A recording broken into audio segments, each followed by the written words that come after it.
Volgograd, which stretches along the Volga River in the south of Russia, is a landmark in Second World War history.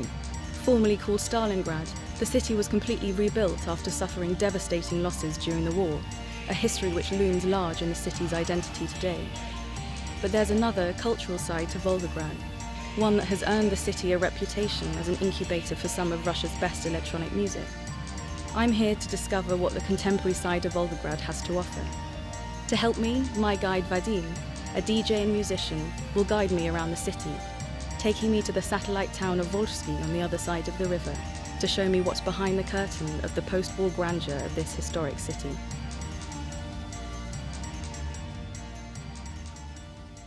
Vadim, tell me about the planetarium.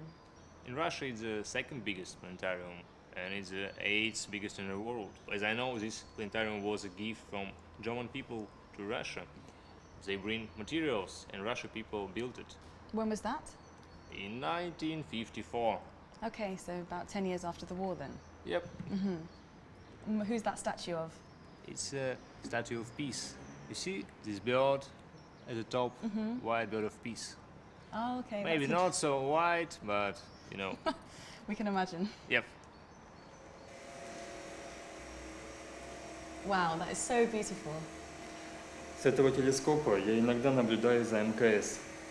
So you've seen the International Space Station from here? Wow, that is so cool. В 60-е годы с площадки обсерватории наблюдали за первыми спутниками Земли.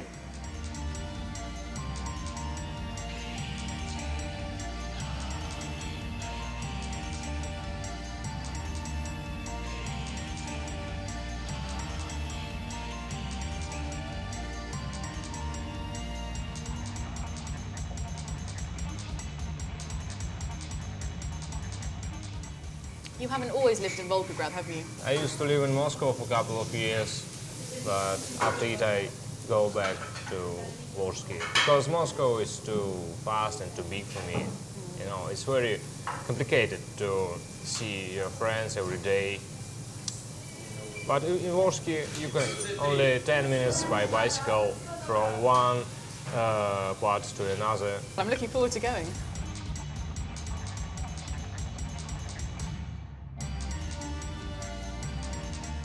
We are at the main Volgograd creative space called Ikra. Previously it was a very fashionable club called Piranha, but it was 10 or 15 years ago, and now there is only artists. There are many rooms with many painters and video artists, and this is a bike shop where we're planning to rent bikes right now. Great, let's go.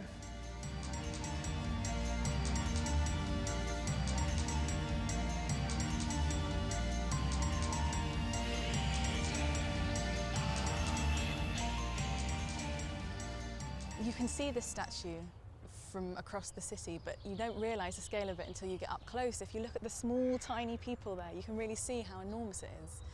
It's all because it's one of the biggest statues in the world. It's even bigger than Statue of Liberty in the USA. Yeah, that doesn't surprise me. So this statue is a monument to the people who died fighting in the Battle of Stalingrad. And that battle was obviously a very violent battle, and it was a decisive moment in the Allied forces beating the Nazis in the Second World War. How do you think that your generation, our generation here in Russia, relate to that and that legacy? I think our generation not thinking about it too much as many years before, because we don't have physical remind. I mean, now not too many veterans staying alive, so year by year we're thinking about it less and less. But anyway, I think we shouldn't forget about it.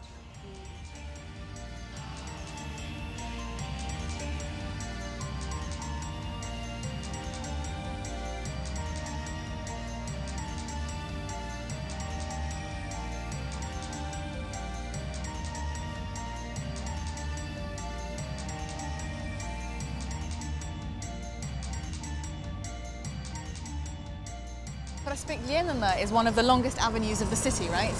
You're right. During the Battle of Stalingrad, it was completely destroyed by Nazis, like the whole city. But after the Second World War, it was repaired. So none of the architecture we see today predates the war? Yeah, you're right. Now I want to show you other parts of the city. Do you like trams? Sure, I like trams. Yeah, let's make a tram ride. Cool. Volgograd tram. It's very famous because it has only one line, but it has many different parts. Some of them going underground and some of them above ground. Okay, so in that respect, it's like the San Francisco tram. Yeah, exactly. Cool.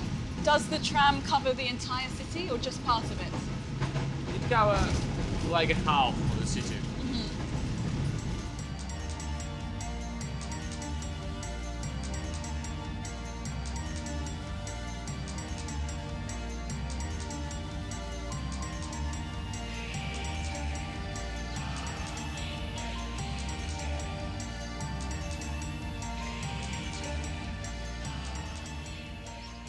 So now we are in Volzhsky at Piotr Lukich Malkov Museum.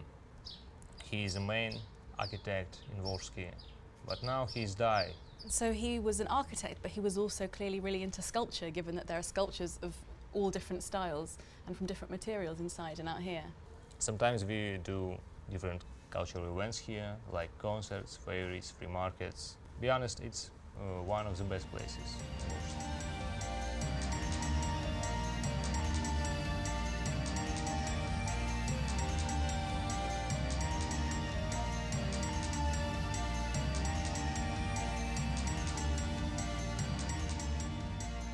What is it about Volzhsky that makes it so cool for musicians to start their career here? I think it's very important that this city is very compact. We live very close to each other, can spend more time together and inspire each other and do things together.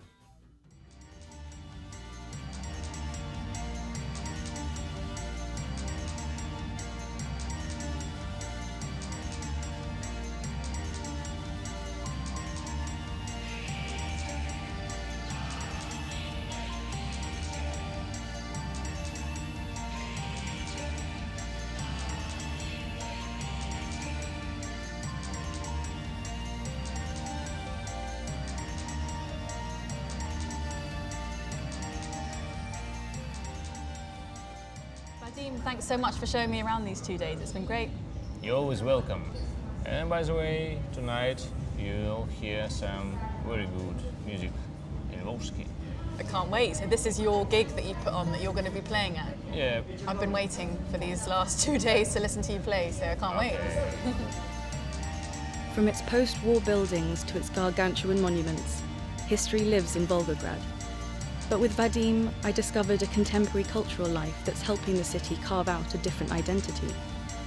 Volgograd's youth haven't forgotten the storied past of their hometown, but with an electric music scene and close-knit creative community, it's clear they're determined to breathe new life into Volgograd and make it a city for a new future.